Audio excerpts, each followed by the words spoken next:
from a society point of view, quantum's going to, like AI has, unlock additional value. But there's a huge danger that because it's controlled by private, that wealth is, again, exacerbates the issue that we currently have today.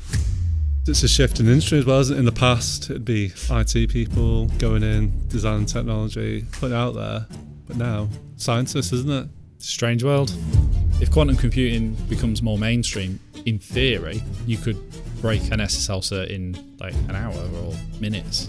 And then if that's the case, then yeah, one of these threat actors could just take over a gov.uk website and then they've got everything they want. Scary. Quantum computing sounds like science fiction, and to some element, it kind of is. Today we're going to talk about how that can be used in the future, what that does to private and public sector, and if it could really break the internet. I'm Matt, consultant at Sinextra. And I'm Elliot, principal architect. Quantum computing, you've done your degree in it, ready to explain exactly what it means. Yep, I'm now a scientist. Yeah, I'm ready. I'll be honest, I've done some reading about it, looking around. I did feel like I needed a degree to understand some of it. Yep. I think there's a lot of words that are used that are being used for the first time for a service that I think most people anticipated it would just be quite easy to understand, and it's not the case at all. It's a very different way of working. I think in my head, I was almost just like a supercomputer, like almost your top SKU in Azure, really, of the power it could produce. But actually looking into it, yeah, it's real science. Yeah, it just things in a very different way. Like you, I've tried to do as much research as I can to try and understand what it actually is. It's not that easy to understand. I think breaking it down into layman's terms is the best way. We're not scientists, but from a technology point of view, how could this affect us as we move forward? Is it going to affect us in the short term? Probably not, but it's still a good idea to have an base understanding of it today, so that in 2, 3, 4, 5 years' time, when it becomes a bit more mainstream, we're prepared. So if I had to say to you then, what exactly is quantum computing? How would you explain it in layman terms to a person, I guess, with no understanding of technology? To no understanding of technology? Well, let's say no. Let some understanding of technology. They're working in a traditional set of on-prem servers, maybe, cloud computing. For most people, even IT professionals, they might not understand how CPUs work, traditional CPUs. So to go a little step further back from that, where everyone can understand it, if you think of your existing laptop and the CPU that you've got in it as a really fast switcher, so it can turn a light on and off, and it can do those one at a time. So that would be on being ones and off being zeros, and it processes them in each step. Quantum computing allows both on, off, but also both on and off at the same time, and many. So doing all of it at the same time. So if you think about logically, the bottleneck of your computer is the instructions that it's computing. Quantum computing allows us to have a larger bottleneck, so it can complete more instructions at the same time, and therefore get to results a lot quicker. So it's not completely different. It's just a different way of handling those instructions. And through that means that we can crunch large data sets or large AI models or like machine learning type models with lower wait times or compute energy, I guess. And that can have a couple of knock-on effects. So that could be like DNA sequencing.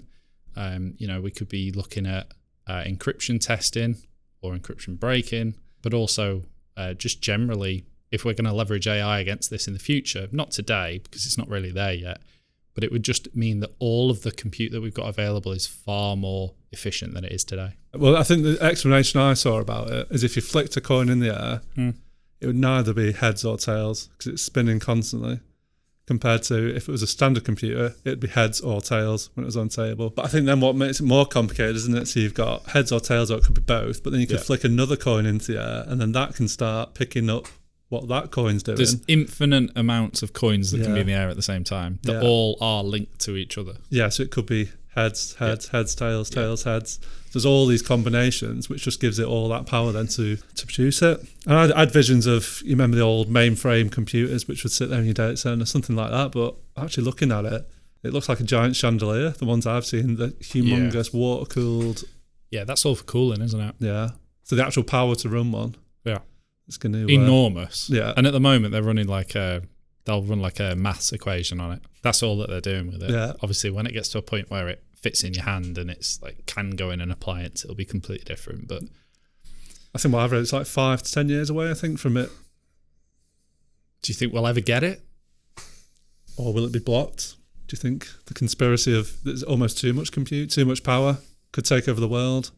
Oh, Terminator style. Yeah. So we've got AI. Judgment Day. We've got enormous compute. And then the humans, we're just the little fleshy beings that are going to do what we're told. Yeah. If you look how powerful AI is at the moment with what we've got, if you can then have something that can process data quicker, probably can process it quicker than you can give it the data, couldn't it? Yeah. I said this actually a couple of times. We've been talking about AI and I've said that the advancements and the exponential growth of AI technology, there's going to be a point where we don't understand what we need to feed, what questions to feed the AI, and we won't understand the outputs from it. Yeah. Because the last thing that I saw was that what's the thing called? That tells you exactly what I'm talking about. Yeah. The IQ level. Yeah.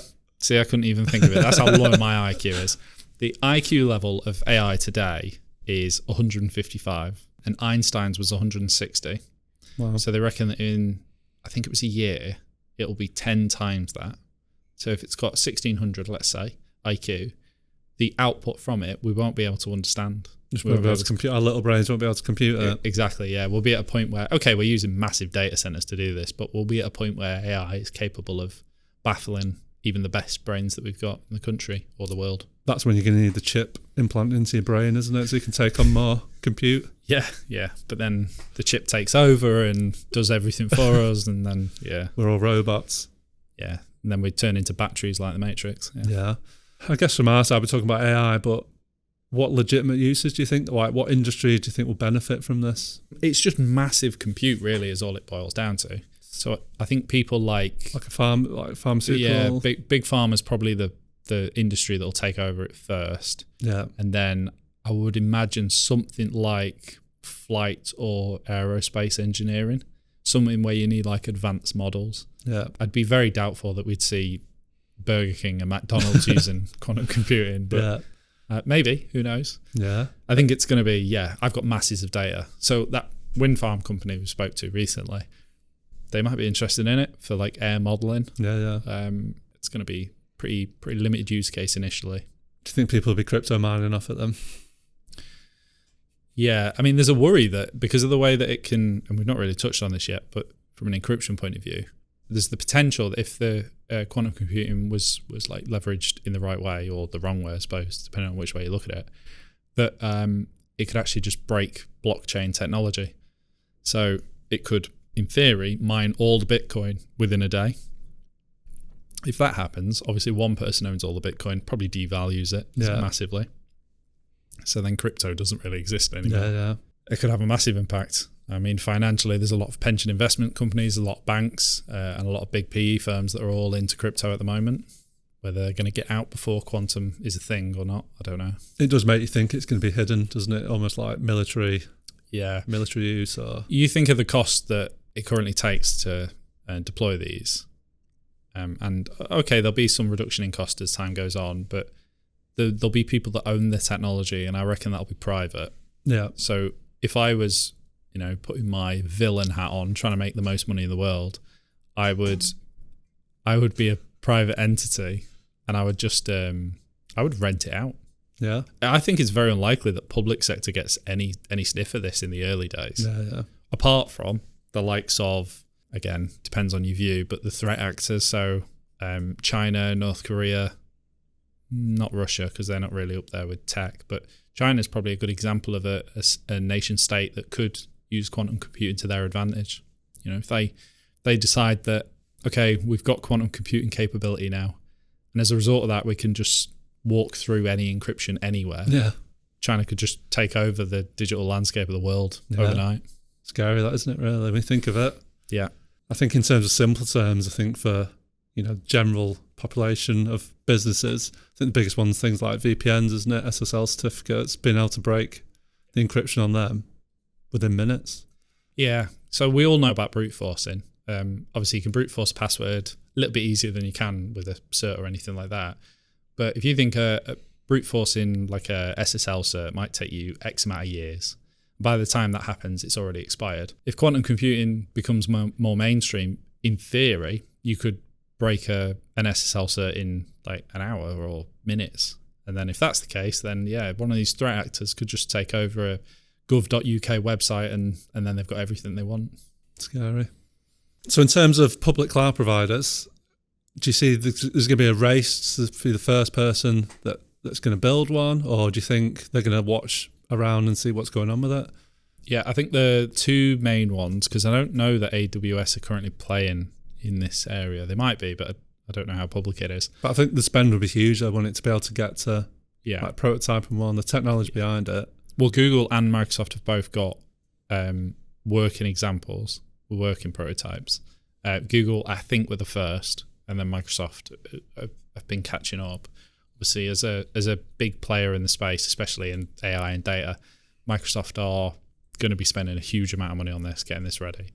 They came out with that Majorana 1 processor, which is their like refined prototype chip-esque version of quantum computing. They've shown, and it sits in like roughly in the palm of your hand, in your hand really. But it requires way more than just that. It's a few more components that you've got to plug in to get it working. Yeah, it's still taking up, floor to ceiling in a data center once it's actually got all the other bits in. But I would imagine that Microsoft will probably be the first. Google have had it for the longest, but Microsoft's investment in technology and data center and their market capitalization for cloud computing, it makes sense to me that they would be the first to do it. It's going to be an expensive SKU, that one, when it gets released, isn't it? Yeah, I could imagine. Yeah, 100 grand a minute, 100 grand an hour, something like that. Yeah. Stick an RI on it, save a bit of money. Yeah, I'm not sure there'll be a reserved instance for quantum computing, at least not initially, anyway. Yeah. So they've got a lot going on. They're working with a company called Atom to develop their quantum computing. So they've got real scientists. So I think it'll, gone are the days of saying that you're an Azure guy. We need to be careful because when quantum comes into Azure, we don't want to be pretending that we know everything about that. We'll be a scientist then, won't we? So we've gone from IT nerd to scientist. Yeah, I reckon by then AI will be in our head anyway. So we'll probably be leveraging that. Yeah, we program what to do. Yeah. So we've covered kind of what it is, who's the players in the market. So like what do you think we've got downsides and risks of using it? Like what do we see as the biggest downsides? Yeah, I think the one that we've kind of already touched on, the cybersecurity side of thing, is the biggest risk. There's quite a few, but that's going to be the biggest. So that's someone using it either incorrectly and accidentally doing something, or someone using it in a targeted attack, which I think is probably the most likely. I think the encryption view of that is the most likely thing that's going to happen. We're going to wake up one day and find out that AES 256 has been broke and that's the end of it, and we've got to come up with something else. What could you do to protect against that? Even if you quadrupled the encryption with the power, it could still decrypt it, couldn't it? But in the same way that it's able to decrypt and beat these systems, I would think that you could also use it to come up with a system that it can't beat. So it might come up with the next type of encryption that we use. Now, the short-term ramifications, if it was released tomorrow, that it could break through, would actually be we're actually just going to have to take networks offline because the danger's too real. Yeah. But if it can break it, it can probably fix it. So you hope that there's a good actor, let's hope Microsoft or Google or someone like that gets involved, and they come up with a new encryption standard. And it'll be horrendously expensive, and they'll control it all, and we'll have to pay for it, but it doesn't matter. It's just the next evolution. Yeah, definitely. I think the other two that we definitely have right now that will definitely change over time, but these are the current problems, is you've seen the size of it. Most people have seen the pictures of quantum computing. It's enormous. But with that enormity comes the fact that it's hugely fragile. So there's very small pipes that pass the liquid nitrogen for the cooling.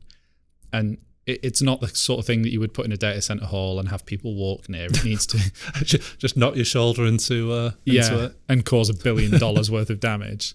It needs its own data hall. It needs to be, I think it actually has to be air purified, and there can't be any contaminants anywhere near it. So you've got that the damage that could be caused to it, but you've also got the enormous cost. Yeah.